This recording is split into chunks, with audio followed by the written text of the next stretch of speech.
Hello friend, সবাই কেমন আছো? আশা করবো ভালো আছি, সুস্থ আছো। আমিও ভালো আছি, সুস্থ নেই, শরীরটা ভালো নেই, জ্বর এসেছিলো, গলা টলা একটু ব্যথা, তার জন্যে। তো যাই হোক, ওয়েদারটা এখন ভালো না তো, এই বৃষ্টি, এই গরম, এই ঠান্ডা, তো সব একসাথে লেগে গেছে, সর্দি জ্বর। তো যাই হোক, এত কিছুর মধ্যেও খুব আনন্দে আছি, মজাতে আছি। কেন বলো তো? আজকে আমার একটাই স্বপ্ন পূর্ণ হবে, তার জন্যে এখন আমরা চলে এসেছি এটিএম থেকে এখন টাকা তুলছি। আর এই টাকা নিয়ে আমরা চলে যাব এখন মধ্যমগ্রাম।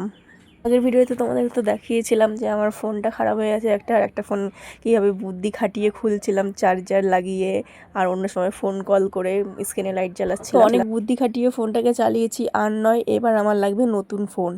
টাকা তোলা কমপ্লিট, এখন আমরা চলে আসলাম মোবাইলের দোকানে, আর মোবাইলটা ওপেনিং করা হচ্ছে। তো ভেবেছিলাম ভিভো ফোন নেব না, তারপরে সেই ভিভোই নিয়ে নিলাম আবার। তো ভিভো Y21 নিয়ে নিলাম। এই যে আমার ফোনটা কেমন লাগছে তোমাদের অবশ্যই কমেন্ট করে জানিও। তো ভেবেছিলাম অন্য কোম্পানির ফোন নেবো, কিন্তু এক ধাক্কায় ফোনের দাম বিশাল বেড়ে গেছে, ভিভো তো তুলনায় নেই। ভেবেছিলাম ভিভো নেবো না, অন্য কোনো কম দামের ফোন নেবো, কিন্তু কম দামের বলতে এখন কিছুই নেই, সব বিশাল হাই লেভেলের দাম। তো লাস্টে ডিসাইড করে এই ভিভোই নিয়ে নিলাম। আর হ্যাঁ, এটা কিন্তু কিস্তিতে নেওয়া হয়েছে, ক্যাশ টাকাতে নয়। অত বড় লোক আমরা নই যে ক্যাশ টাকা দিয়ে ফোন কিনতে পারবো। তো ফোনের দোকানে সব কাজকর্ম সেরে এখন আমরা বাড়ির দিকে যাব।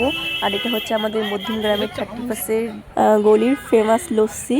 তো আমি আর আমার বর দুজনে মিলে 2 গ্লাস লস্যি নিয়ে নিলাম, এখন লস্যিটা খাচ্ছি। আর এই লস্যিটা না আগে খুব ভালো ছিল খেতে, এখন আর অতটা ভালো নেই, পাতলা হয়ে গেছে। আগে হেভি গাঢ় থাকতো, এখন উপরে গাঢ় আর নিচে পাতলা জল।